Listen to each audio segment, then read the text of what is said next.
Senator Colbeck.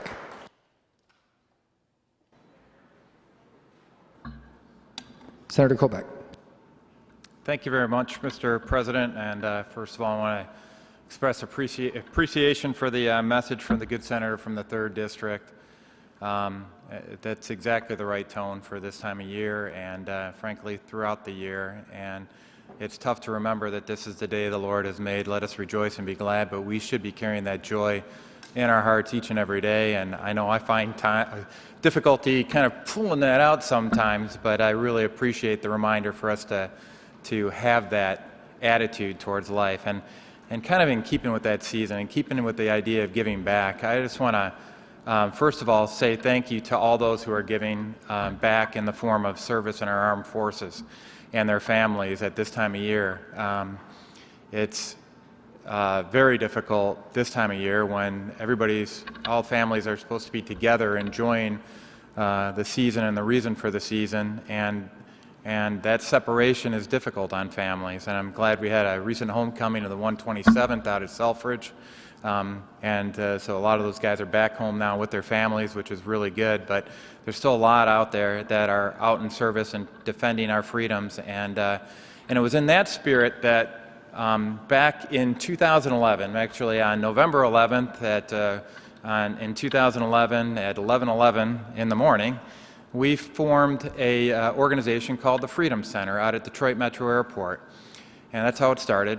Technically, we're called the Michigan Armed Forces Hospitality Center, and the basic motto is serving those who serve us. And since that was formed back in 2011, we've had over 130,000 guests come through Detroit Metro Airport, where we treat them like royalty. And just simply a chance for them to kick back with their family in between flights and relax and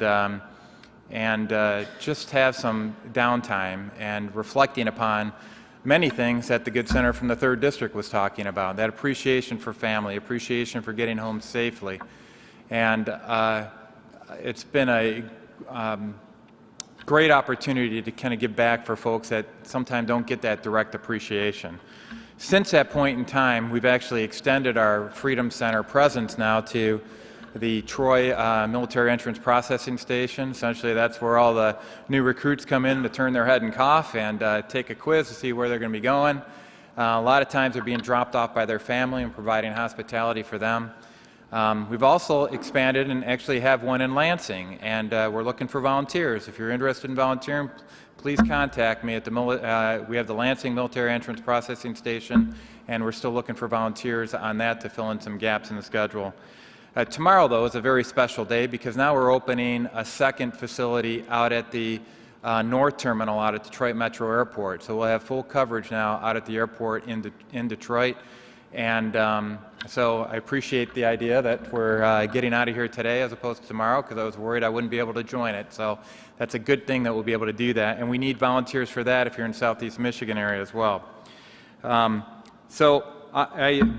line is, I want to say thank you to all those who've supported the Freedom Center. I want to say thank you to all those who give us the reason for the Freedom Center in their service.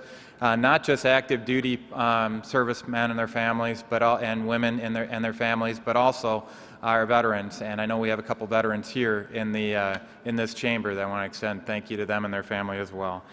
And so with that being said, I want to wish everybody here in this chamber a very blessed and very Merry Christmas with their family. And remember, next year is a new year, and we've got a lot of blessings ahead of us. So I'd like my remarks added to the journal, please. Without objection, your remarks be printed in the journal.